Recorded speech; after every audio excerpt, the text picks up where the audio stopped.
창세기 10장입니다.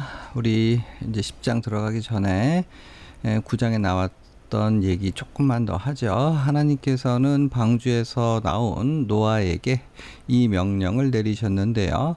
3절 보시면 9장 3절 모든 산 동물은 너희의 먹을 것이 될지라 육식을 허락하셨는데, 근데 4절 보시면 그러나 고기를 그 생명되는 핏째 먹지 말 것이니라. 그러니까 육식을 할 때에는 피를 다 빼고 그렇게 요리해서 먹거라. 실제로 유대인들은 이 말씀을 문자적으로 아직도 지키고 있습니다. 그런데 그 이유를 하나님께서는 이제 설명해 주시는데, 다른 사람의 피를 흘리면 그 사람의 피도 흘릴 것이니 이는 하나님이 자기 형상대로 사람을 지으셨음이니라.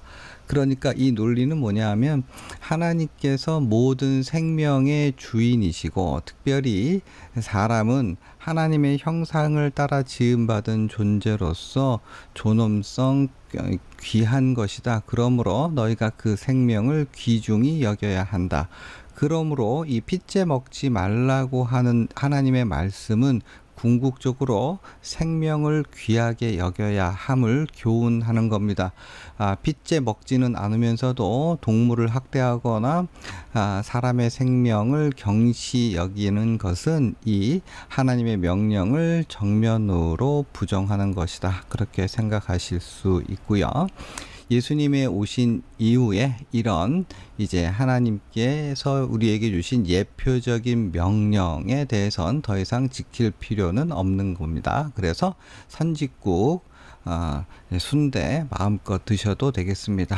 그리고 이제 노아의 마지막 에피소드가 굉장히 재미있는 에피소드이죠. 노아가 농사를 시작하여 포도나무를 심어서 거하게 취하시고 그 장막 안에서 벌거 벗으셨어요. 아마 필름까지 이제 끊어지신 상태로 아주 만취하셨는데, 그 중에 세 아들 셈과 함과 야벳 중에서 이제 함의 경우는 아버지의 하체를 보고 밖으로 나가서 형제에게 알렸고 아버지의 하체를 봤어요. 그런데 셈과 야벳의 경우에는 자기들의 어깨에 메고 뒷걸음쳐 들어가서 그들의 아버지의 하체를 덮었어요. 그리고 술이 깨서 이 일을 알게 되었을 때에 노아가 어떻게 가나안을 저주하는데, 가나안은 실상 잘못을 저지른 그 당사자가 아니라 함의 아들이죠.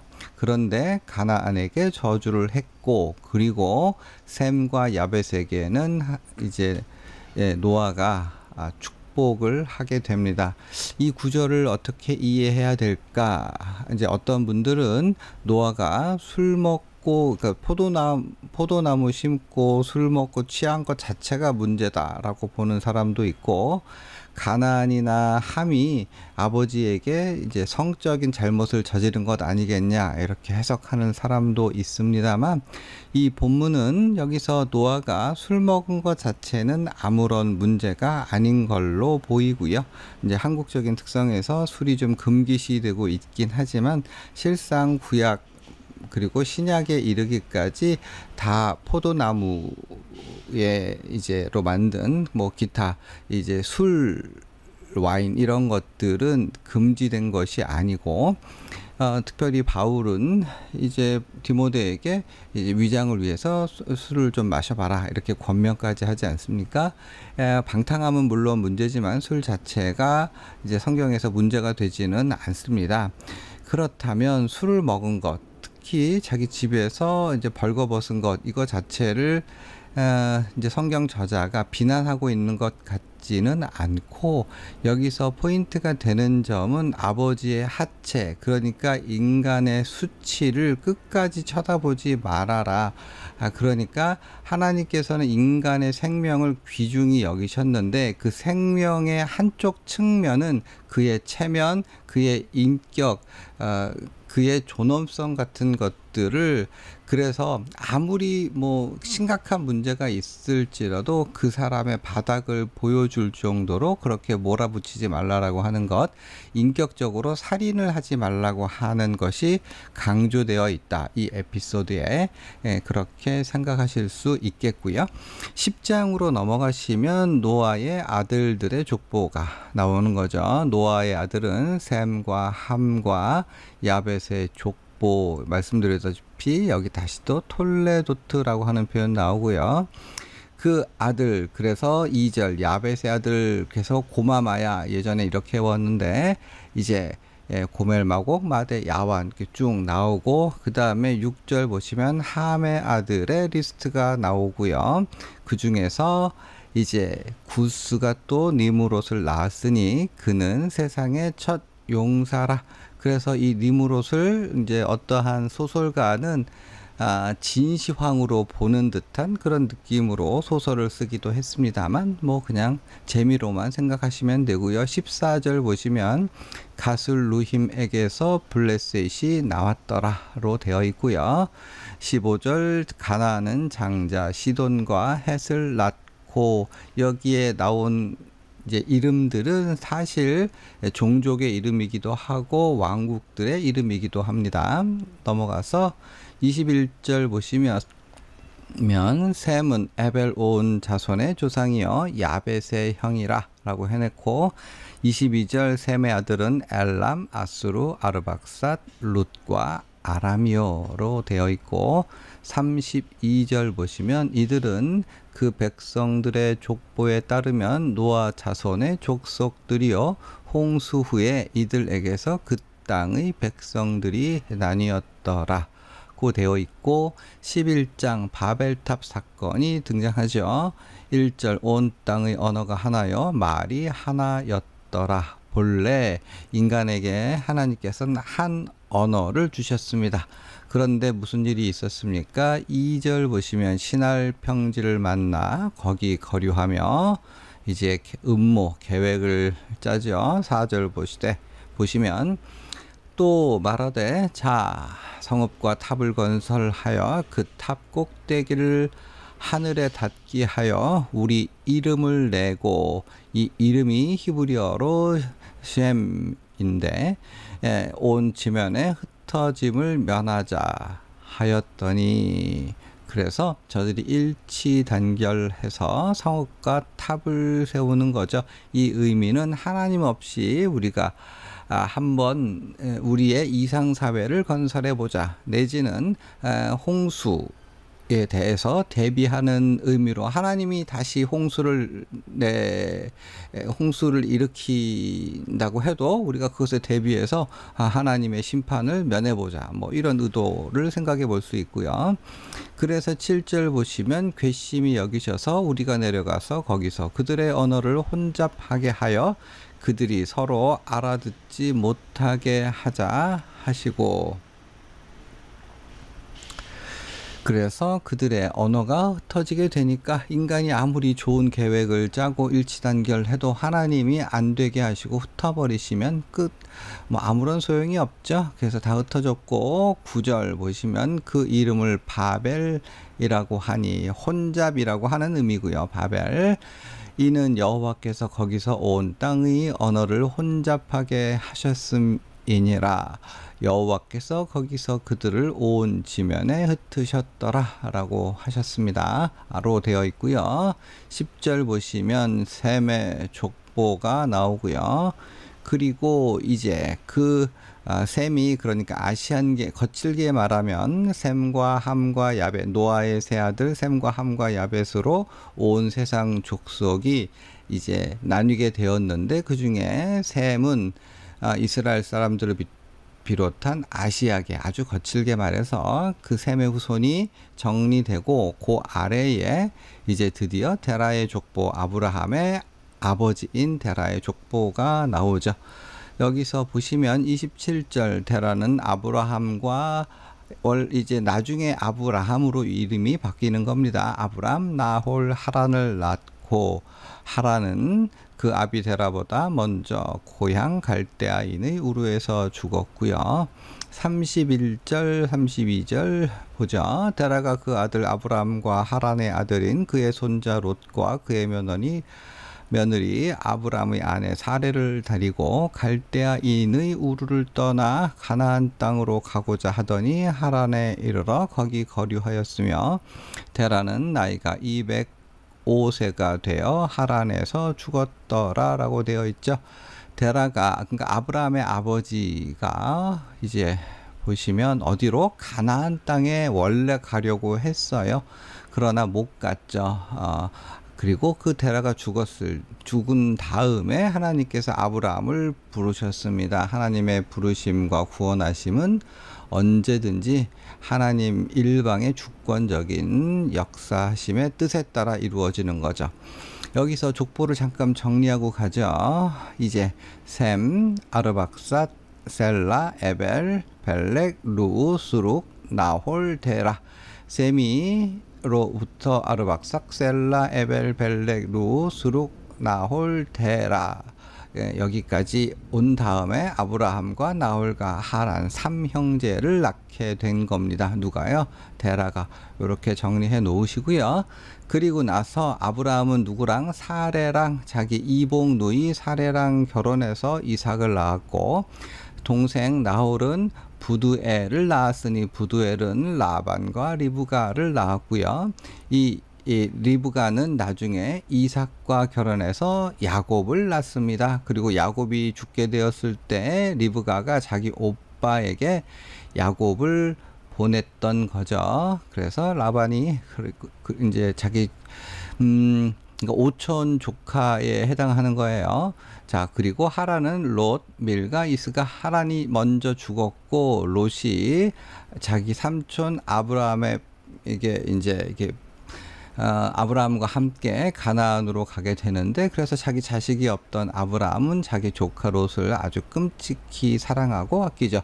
다시 한번 정리해보면 데라의 아들은 아브라함, 나홀, 하란인데 아브라함에게는 이복누이자 아내 사라를 아내로 취하여 이삭을 낳았고, 이삭은 리브가와 혼인하여 야곱을 낳았습니다. 그리고 그 동생, 아마 동생일 텐데 나홀은 밀가, 즉 하란의 딸, 그러니까 이게 밀가의 입장에서 나홀이 삼촌인데 혼인을 해서 부두엘을 낳았고, 부두엘은 남매 리브가와 라반을 낳았던 거죠. 나중에 야곱이 라반에게 가서 이제 7년 6년 해서 20년 동안 이제 종처럼 거기서 봉사하면서 살았고요. 그리고 하란은 롯과 밀가와 이스가를 낳았습니다. 자, 여기까지 좀 이게 정리해 놓으시면 나중에 읽을 때 도움이 되니까요. 그렇게 정리해 놓으시고, 12장 소명장이라고 우리가 흔히 부르는 부분인데, 이제 여기서도 아브라함의 인생을 잠깐 정리하면요. 75세에 하나님의 부르심을 입고 86세에 이스마엘을 낳았고, 99세에 할례를 받았고, 100세에 이삭을 낳았고, 175세까지 살았습니다. 누가요? 아브라함이요. 그래서 다시 한번 또 정리를 하면 아브라함은 175세, 이삭은 180세, 야곱은 147세, 요셉은 110세, 7580에 4710 이렇게 애우셔도 되는데, 뭐 신학생이 아니면 굳이 애우실 필요까지는 없을 수 있고, 참고로 이스마엘은 137, 사라는 127, 그리고 자 모세가 120살, 아론이 123살, 여호수아가 110살 되겠습니다. 자, 그래서 12장 보시면 중요 구절이죠. 여호와께서 아브라함에게 이르시되 너는 너의 고향과 친척과 아버지의 집을 떠나 내가 네게 보여줄 땅으로 가라. 내가 너로 큰 민족을 이루고 네게 복을 주어 내 이름을 창대하게 하리니 너는 복이 될지라. 여기 이름이 또 셈이고요. 바벨탑 사건에서 자신들의 셈 이름을 내고자 했는데 실패했고, 하나님께서는 아브라함에게 셈 이름이 창대하게 해주실 것을 약속하셨습니다. 자기를 높이려는 자는 낮아지고 낮은 자는 높이시는 게 하나님께서 역사하시는 방법이죠. 너를 축복하는 자에게는 내가 복을 내리고 너를 저주하는 자에게는 내가 저주하리니 땅의 모든 족속이 너로 말미암아 복을 얻을 것이니라 하신지라 라고 하셨고, 4절 이에 아브라함이 여호와의 말씀을 따라갔고, 믿음이 좋지 않습니까? 자식이 없음에도 불구하고 내 이름을 창대하게 해주겠다라고 약속하신 그 한마디, 그러니까 하나님을 믿지 않았다면 나 그냥 이렇게 살다가 편안하게 죽지 뭐 이렇게 생각함직도 한데, 하나님의 약속을 믿고 출발했어요. 그 나이에. 롯도 그와 함께 갔으면 누구죠? 조카죠. 아브라함이 하란을 떠날 때에 75세였더라. 연로하신 아브라함이 가나안으로 출발하셨고, 그런데요 6절 아브라함이 그 땅을 지나 세겜 땅 모래 상수리 나무에 이르니 그때 가나안 사람이 그 땅에 거주하였더라. 엥 하는 생각이 들었을 거예요. 아니 거기 가면 뭔가 아주 기가 막힌 일이나 좋은 땅이나 이럴 줄 알았더니 그 땅은 이미 가나안 사람이 차지하고 있던 겁니다. 실망감이 이만저만이 아닐 텐데, 7절 여호와께서 아브라함에게 나타나 이르시되 내가 이 땅을 내 자손에게 주리라고 하셨어요. 자식이 없는 아브라함에게 내 자손에게 주리라. 이 말씀은 자손도 주실 거다, 아들도 줄 거다, 이런 의미가 아니겠습니까? 아주 큰 약속을 해 주신 건데, 그래서 자기에게 나타나신 여호와께 그가 그곳에서 제단을 쌓았습니다. 그리고 9절 보시면 점점 남방으로 옮겨갔습니다. 그리고 10절 보시면 그 땅에 뭐가요? 기근이 들었으므로, 아니 하나님의 말씀을 믿고 고향 친척 아버지 집 자기가 이제 생업을 자기가 터잡고 살았던 것을 다 포기하고 내려왔더니 거기에 이미 다른 사람이 터잡고 살고 있고, 그래서 또 하나님이 뭐 자손을 주신다 뭐 이렇게 약속하셔서 아유 그래요 제가 믿어 보겠습니다라고 했더니 그 땅에 기근이 들었던 거예요. 그래서 결국 아브라함이 이제 당시에 아주 선진문명 아주 부자인 그 굉장한 문화를 자랑했었던 애굽에 거류하려고 그리로 내려갔으니 이는 그 땅에 기근이 심하였음이라. 그런데 아브라함이 좀 겁장이었던 겁니다. 뭐라고 합니까? 11절 그대는 아리따운 여인이라. 그래서 뭐라고 합니까? 13절 원하건대 그대는 나의 누이라 하라. 그러면 내가 그대로 말미암아 안전하고 내 목숨이 그대로 말미암아 보존되리라 하니라. 여러분, 아브라함이 겁장이라고 욕하실 것이 아니라 그가 그러니까 갈대아 우르에서 떠나오면서 겪었었던 그 마음의 공포와 두려움, 도적이 갑자기 와서, 그때는 군대도 없고 경찰도 없을 때니까 자기가 힘으로 밀리면 죽음을 당하고 자기의 모든 가족 아내는 다 빼앗길 수밖에 없는 거죠. 특별히 이제 강대국 애굽에 가려고 하니 거기서 자기 아내로 인해서 목숨을 잃을 수도 있다, 이런 공포는 당연할 수 있고, 또 그럼에도 불구하고 그렇게 따져도 이 겁쟁이는 맞죠. 죽으면 죽었지. 자기 아내를 아내라 말하지 못하고, 그래서 16절, 그래서 15절 보시면 그 여인을 바로의 궁으로 이끌어 들인지라 자기 아내를 눈뜨고 내어 바쳤습니다.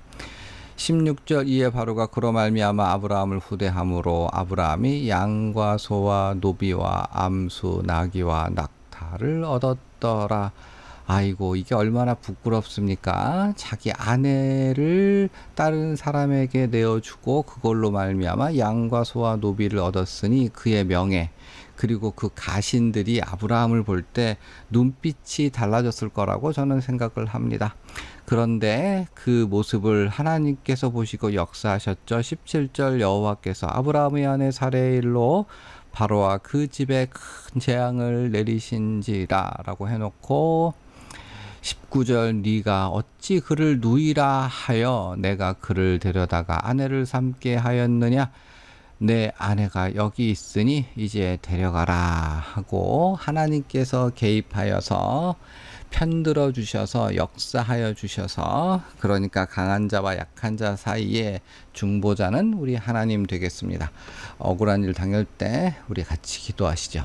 13장 보시면 이제 이집트로부터 많은 재산을 얻어서 올라왔습니다. 3절 베델과 아이 사이 곧 전에 장막 쳤던 곳에 이르니 그가 처음으로 제단을 쌓은 곳이라 그가 거기서 여호와의 이름 쉔을 불렀던 거죠. 이름을 불렀다, 의지한다, 경외한다, 섬긴다 그렇게 생각하시면 되겠고 그리고 사랑하는 조카와 갈라지게 됐어요. 땅이 좁아서 8절 아브라함이 롯에게 이르되 우리는 한 친족이라 나나 너나 내 목자나 내 목자나 서로 다투게 하지 말자라고 했고 11절 그러므로 롯이 요단 온 지역을 택하고 동으로 옮기니 그들이 서로 떠난지라 라고 했어요. 12절 롯은 그 지역의 도시들에 머무르며 그 장막을 옮겨 소돔에까지 이르렀더라. 13절 소돔 사람은 여호와 앞에 악하여 큰 죄인이었더라. 앞으로 일어날 일에 대한 복선 되겠습니다. 14절 얼마나 마음이 섭섭했을까요? 자기 자식도 없는 사람이 조카를 많이 사랑했을 텐데 14절 보시면 롯이 아브람을 떠난 후에 여호와께서 아브람에게 이르시되 보이는 땅을 내가 너와 네 자손에게 주리니 영원히 이르리라. 롯과 분리가 되었을 때 이제 하나님께서는 아브라함에게 새로운 이제 후손에 대한 약속을 다시 한번 주셨던 거예요. 그래서 18절 보시면 이에 아브라함이 장막을 옮겨 헤브론에 있는 마므레 상수리 숲에 이르러 이르러 거주하며 거기서 여호와를 위하여 제단을 쌓았더라. 자, 여기까지 수고 많으셨습니다.